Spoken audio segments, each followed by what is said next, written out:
Pro Football Playbook, presented by the Pigskin Podcast Network. Your source for team news, draft needs, player profiles and rankings, full Senior Bowl, Combine, and NFL draft coverage. News, analysis, discussion. It's in the playbook. Now, here is your host, sports journalist Bill Alvstad, and featured analyst Keith Myers.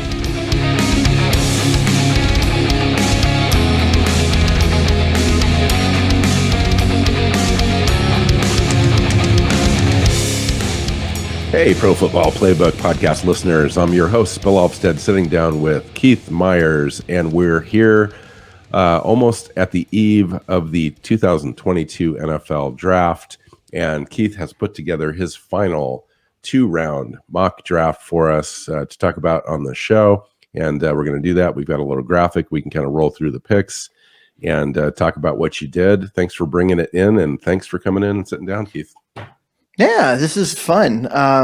We are, 3 days away from the draft, or if you want to say it, 368 days away from next year's draft. So we are, it's always draft season around here, right? You sound like a math teacher, Keith, when you're bringing up numbers like that. I don't teach math. Not anymore. Okay. All right. So should we just jump right into it? We probably should. Yeah, I think that's what everyone's here for. So let's not waste any more time. Let's talk about it. Okay, so this is the top of the draft, the first 6 picks. I can we'll walk through this a little bit at a time. I'll scroll through 4, 5, 6 picks, and we can discuss what you were thinking when you made these selections. Yeah, so I don't think there's a need to go through every single pick because those of you that are watching on YouTube, you can see them. Those of you that are listening, you may not keep track of everything, like every pick where it goes anyway. But number 1 overall went Evan Neal, the left tackle out of Alabama. What were you thinking on that? I'm just going to stop you right there. My thinking on that has to do with you've got Trevor Lawrence as your franchise quarterback there, at least you think he's going to be one, and you have to build around him. And there's a lot of people thinking that it's going to be Aiden Hutchinson, and there's also there's been a lot of talk recently about Trayvon Walker, the edge rusher out of Georgia, being the number 1 overall pick. But this is my draft, right?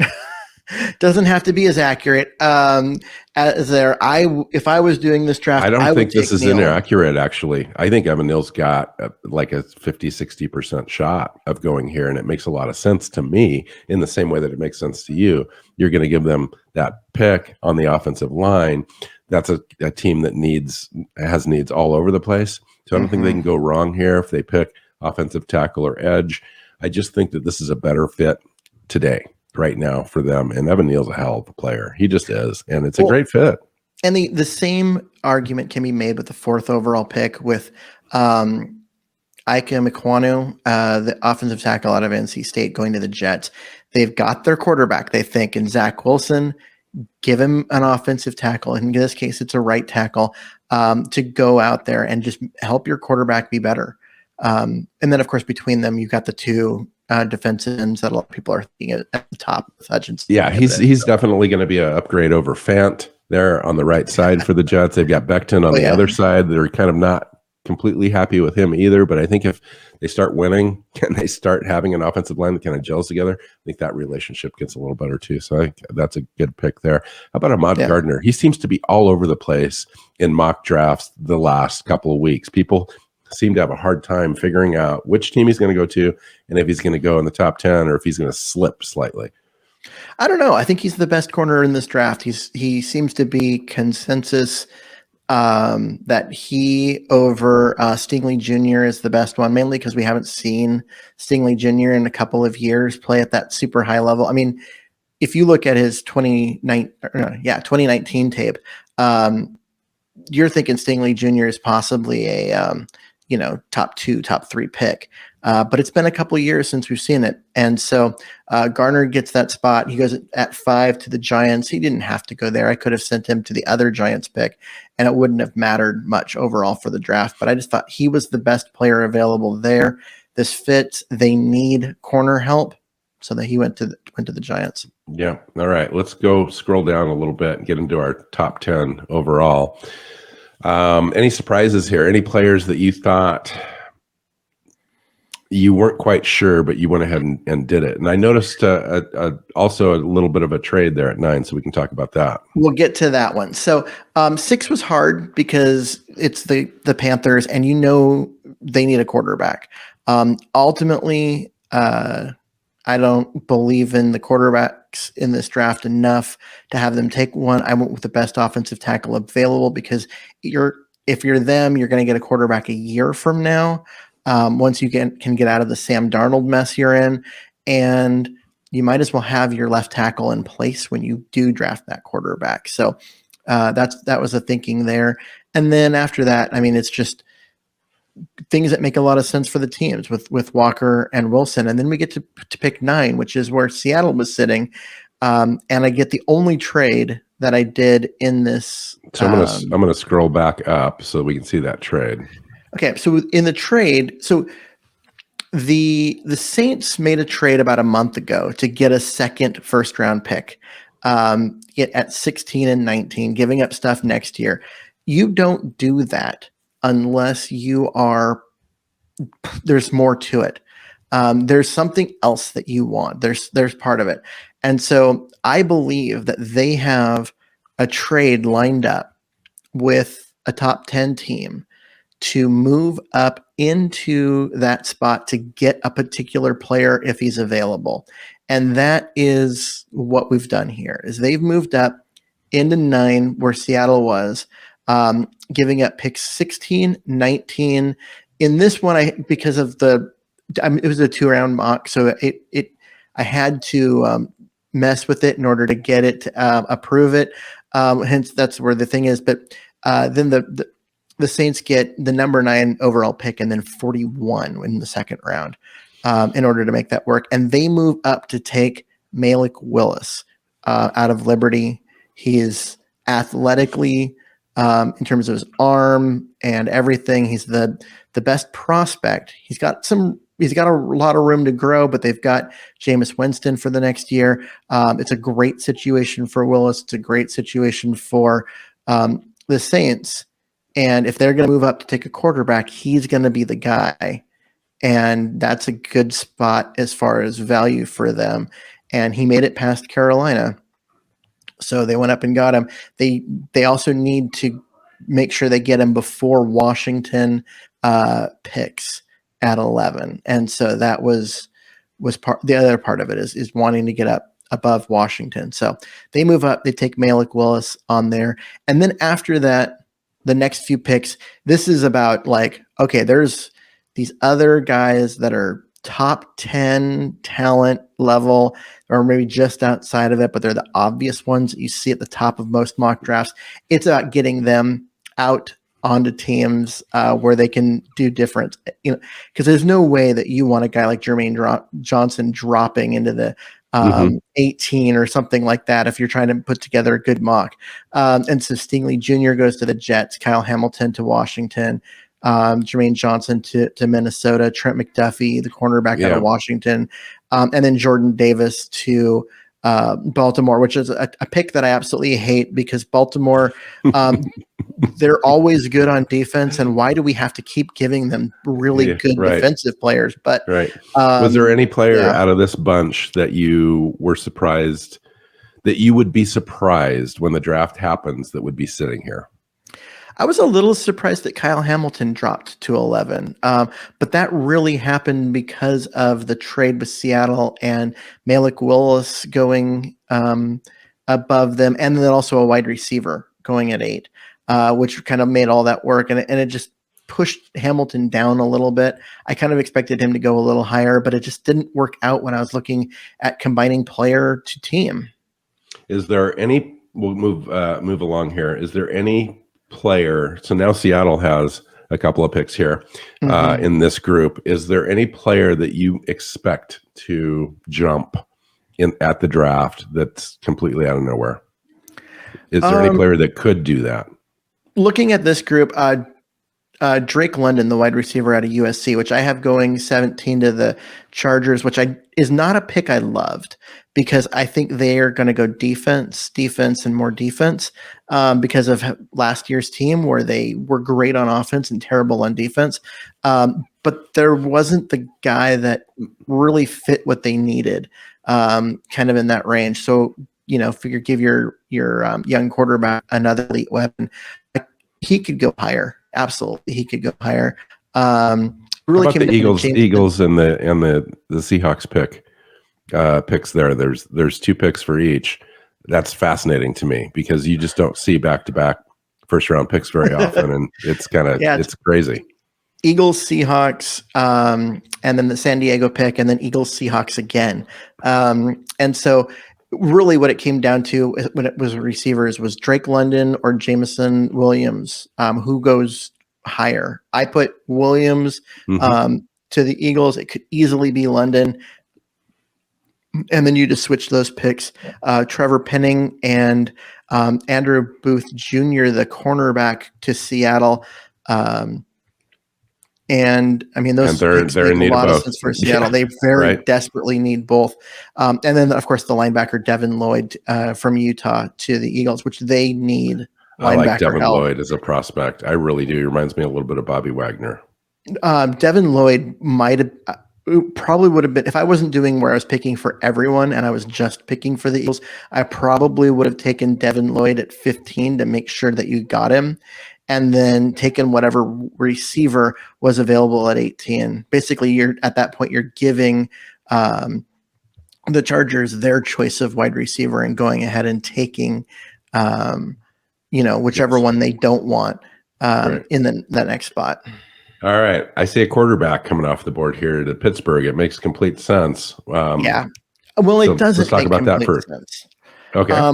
I struggled with whether or not to pull the trigger on this one because Kenny Pickett to Pittsburgh kind of makes sense. He played at Pitt, went to, so he knows the area. They know him well. He's got some really good tape, but he struggles in bad weather. It's, one of those things with the tiny hands type of situation.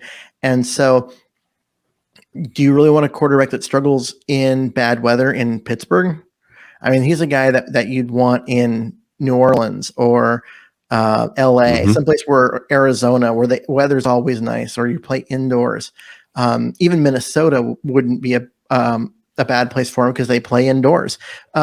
So I did question that one and thought maybe they would go in another route, but ultimately he's the better quarterback of the ones that are left. And so he was the pick there. All right. Why don't you run through these? Is there anybody that stands out that you really like as a prospect here? Well, there's a lot. I mean, all of these players I like. I did like the Treylon Burks and Chris Olave wide receivers too.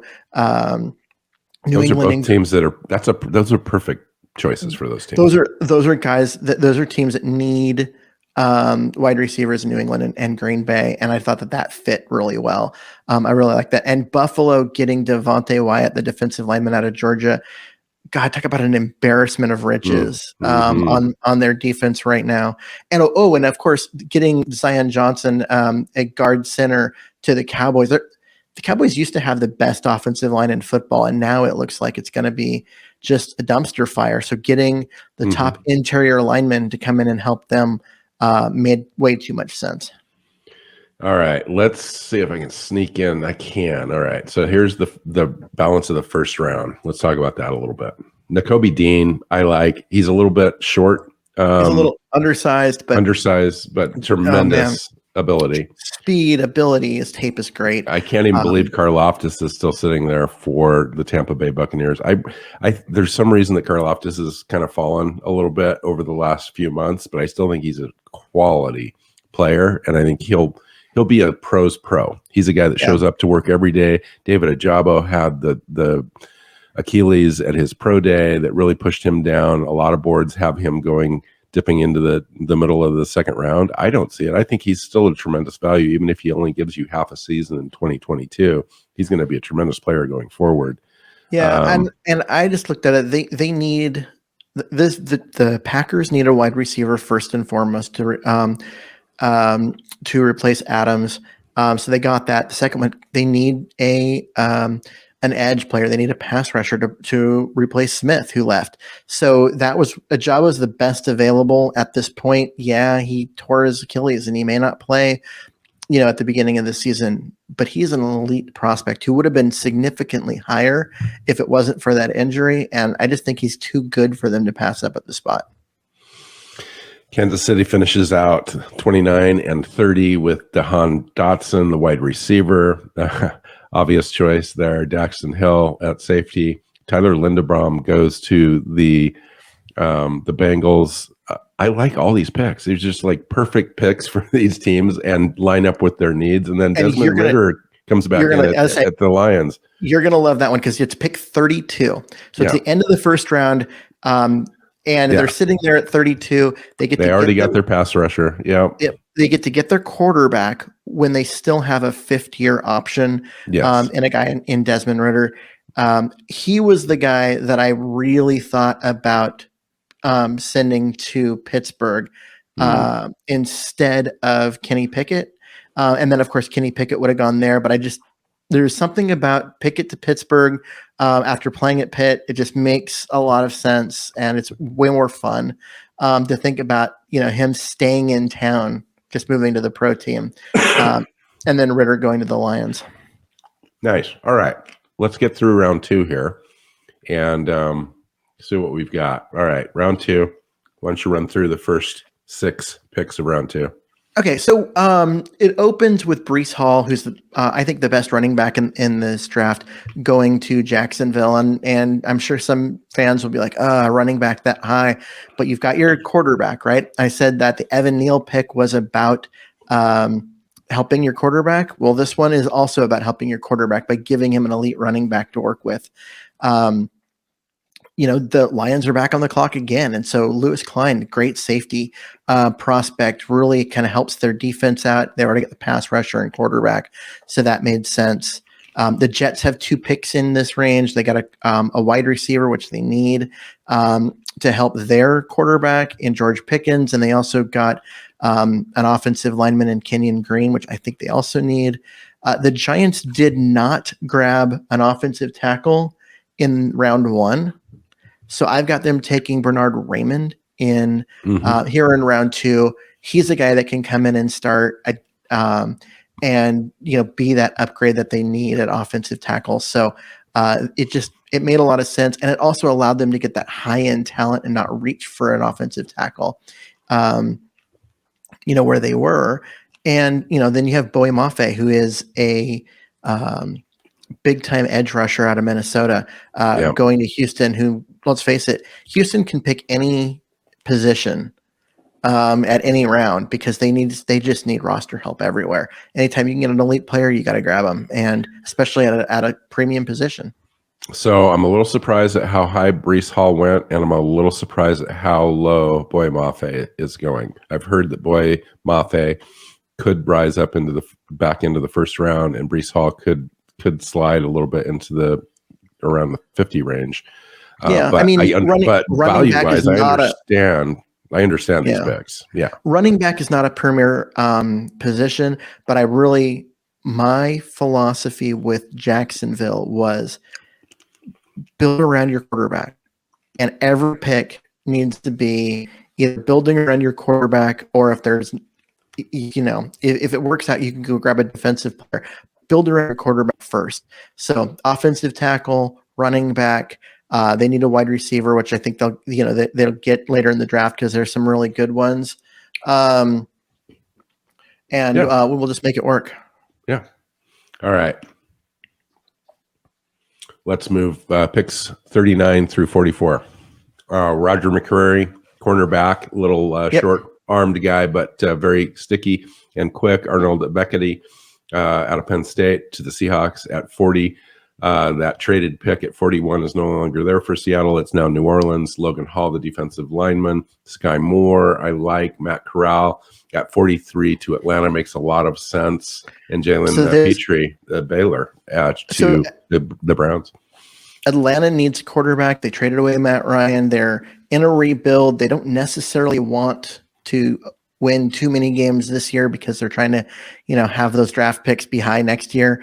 But so they get a developmental guy. Matt Corral makes a lot of sense for them here in that he does a lot of the things that Matt Ryan did, right? And he excels on the short game.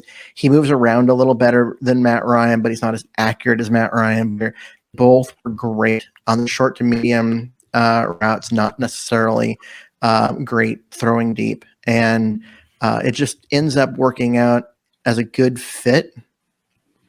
And if you can get a guy that might be your quarterback at 43, that's a nice place to be. Absolutely. All right. Next round is, not the next round, but next group of players. Tyler Smith, the offensive tackle for the Baltimore Ravens.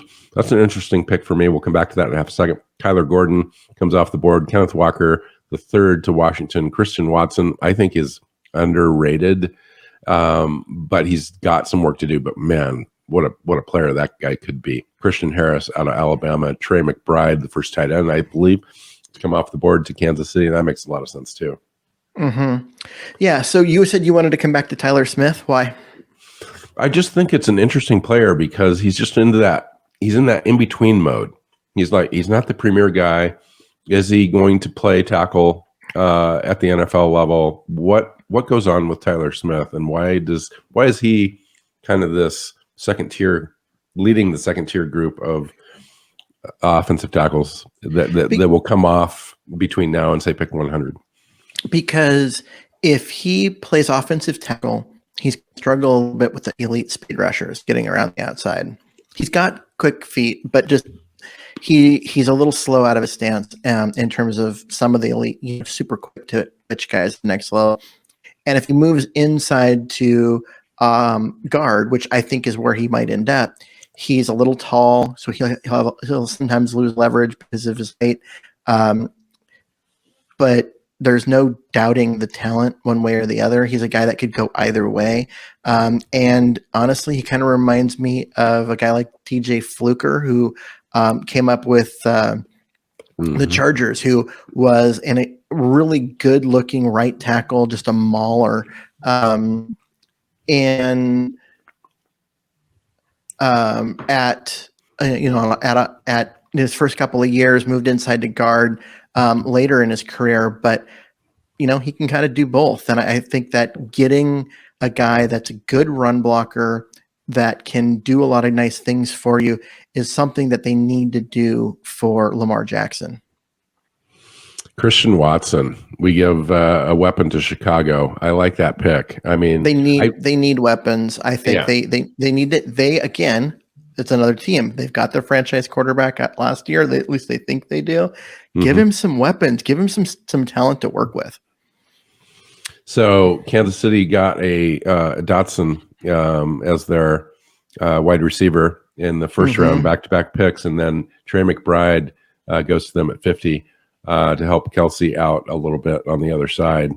Yeah, that was. I mean, they need weapons. They need defense too, but they also need weapons because they have to make sure that their offense doesn't fall off too far after trading. And Tyreek Hill is one of the best wide receivers and very much a unique wide receiver.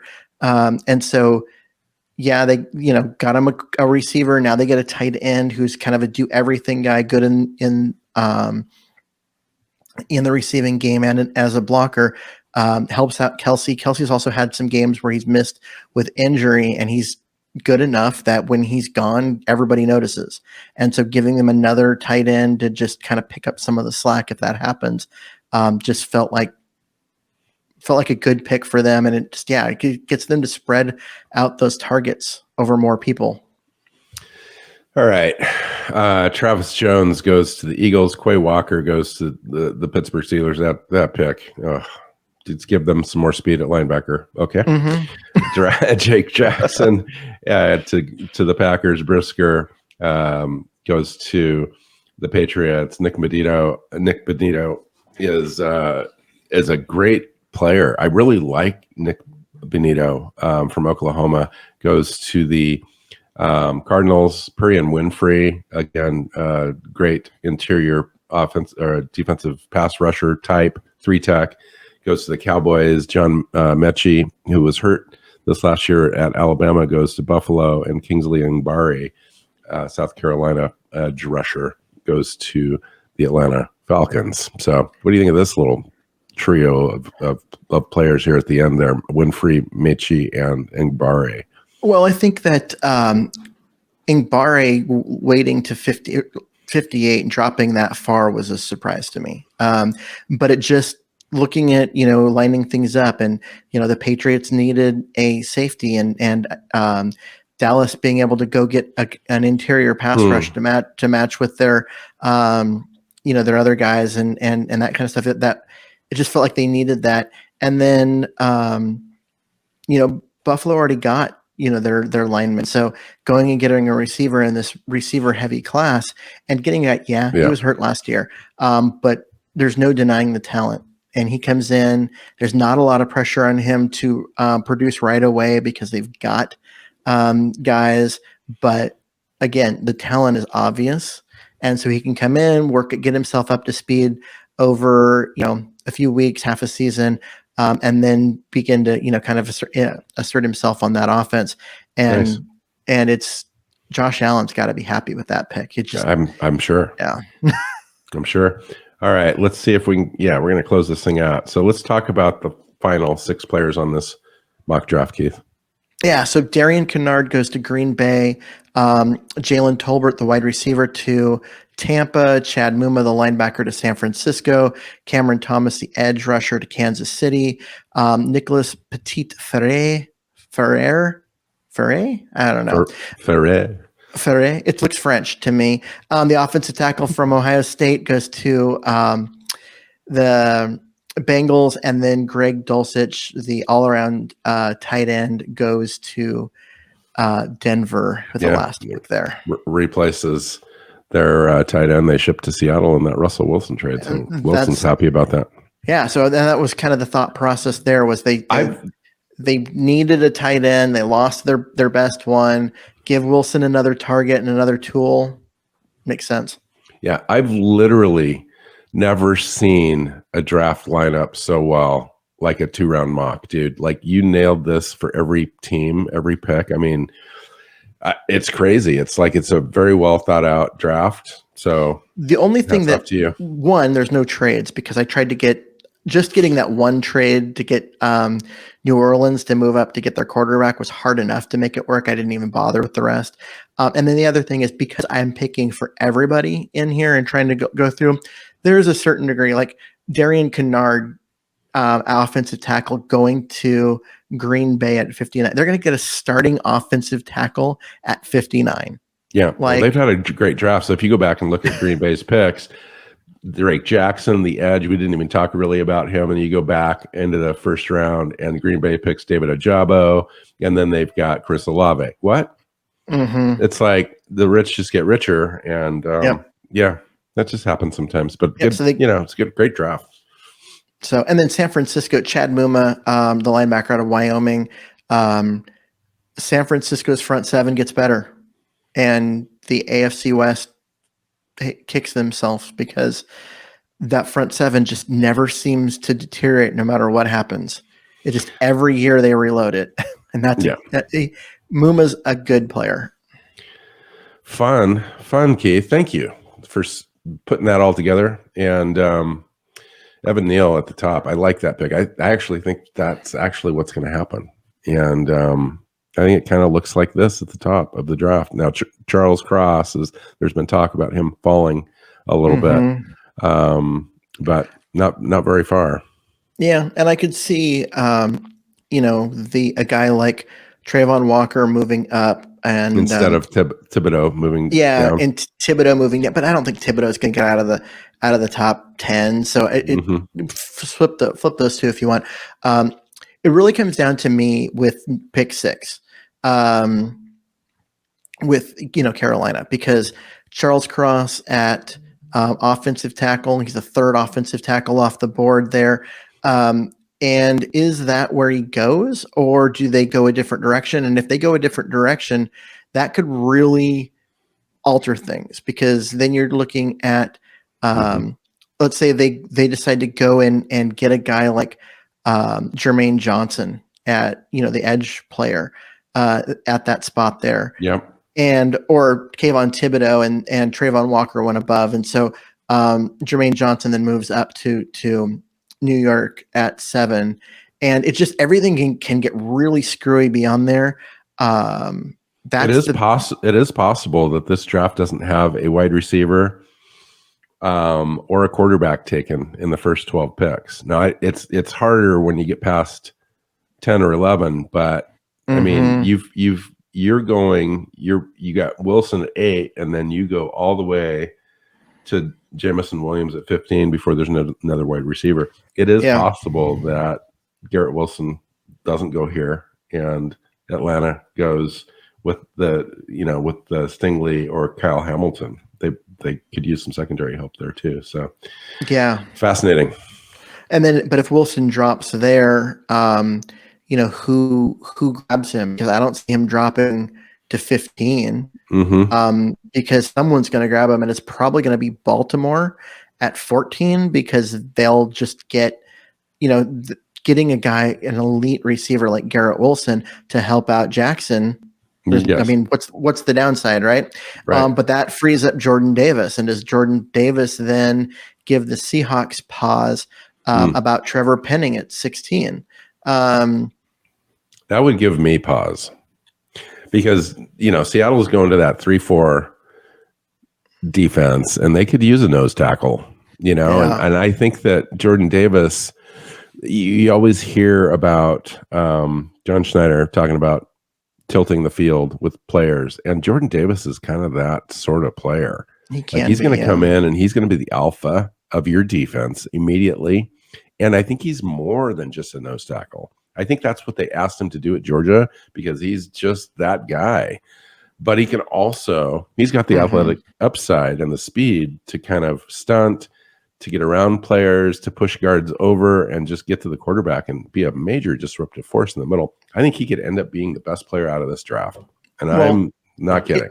If he drops a little bit further, Seattle and the Chargers, between Trevor Penning and Jordan Davis, one of them will pick one, the other one will pick the other.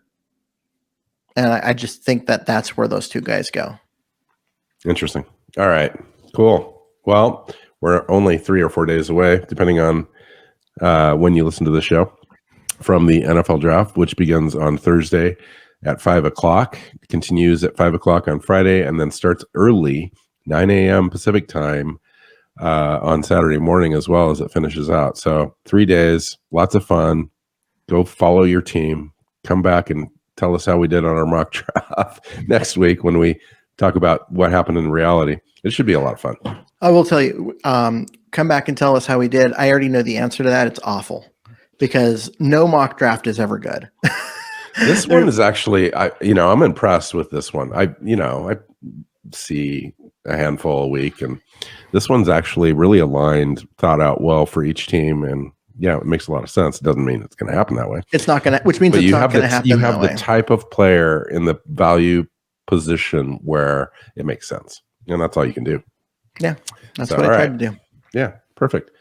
So let's see. I'm going to get out of this for half a second. Where am I? There we go. There we are. Hey, you can follow Keith at Myers NFL. I'm at Alvstad NFL. You can follow the show at PF_Playbook. You can find us on your favorite podcast platforms and YouTube, and subscribe and share, all that good stuff. And we'll see you next time after the draft. Maybe during the draft, we'll have a show where we're getting together for the draft. So maybe we'll make that happen as well. So I'm sure we'll see you one way or another during or after the draft. So till then, take care.